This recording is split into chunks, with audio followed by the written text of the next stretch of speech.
বন্ধুর বিয়ের আসরে হাতকড়া নিয়ে যুবকের উদ্দাম নাচের একটি ভিডিও সোশ্যাল মিডিয়ায় ভাইরাল হওয়ার পর শোরগোল পড়ে গেছে। ভিডিওতে দেখা যায় চারপাশে তারুণ্যের ভিড় আর গানের তালে এক যুবক পুরো উদ্যমে নেচে চলেছেন, অথচ তার এক হাতে ধাতব হাতকড়া এবং সেই হাতকড়ার অন্য প্রান্তটি ধরে আছেন এক পুলিশ সদস্য। ভিডিওর ক্যাপশনে বলা হচ্ছে, ওই যুবক জেল থেকে প্যারোলে মুক্তি পেয়ে তার বন্ধুর বিয়েতে নাচতে এসেছেন।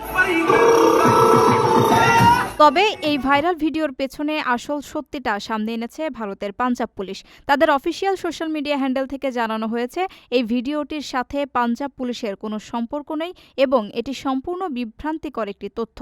পুলিশ স্পষ্ট জানিয়েছে, ভিডিওতে থাকা পুলিশ সদস্যর পোশাক বা ইউনিফর্মের ধরন পাঞ্জাব পুলিশের ইউনিফর্মের সাথে মোটেও মেলে না। পাঞ্জাব পুলিশের পক্ষ থেকে এই ঘটনাকে ভুয়া এবং তথ্যগতভাবে ভুল হিসেবে চিহ্নিত করে সাধারণ মানুষকে এ ধরনের গুজব ছড়ানো থেকে বিরত থাকার অনুরোধ জানানো হয়েছে।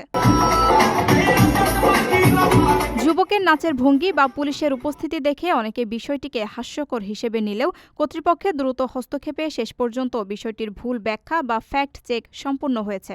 ফলে জনপ্রিয় হয়ে ওঠা এই কয়েদির নাচ আসলে কোনো জেলবন্দির প্যারোলে আসা বিয়ের আনন্দ ছিল না, বরং এটি ছিল একটি ভুলভাবে ছড়ানো ভিডিও ক্লিপ। এছাড়া ভিডিওটি ঘুরে ফিরে কয়েক মাস ধরে নতুন নতুন প্রোফাইল থেকে আপলোড করা হচ্ছে। 6 ফেব্রুয়ারি প্রবাসী সিটি সাইট অফিসে আয়োজন করা হয়েছে ইনভেস্টর্স ফেয়ার 2026।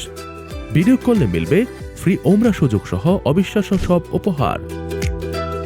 দিনব্যাপী এই আয়োজনে শিশুদের জন্য থাকবে আনলিমিটেড ফান রাইড, আর বড়দের জন্য মনোরম নৌকা ভ্রমণ ও কলাপাতায় পরিবেশিত লাঞ্চ। মাত্র 10,000 টাকায় বুকিং। আরও বিস্তারিত জানতে যোগাযোগ করুন স্ক্রিনে দেওয়া নাম্বারে।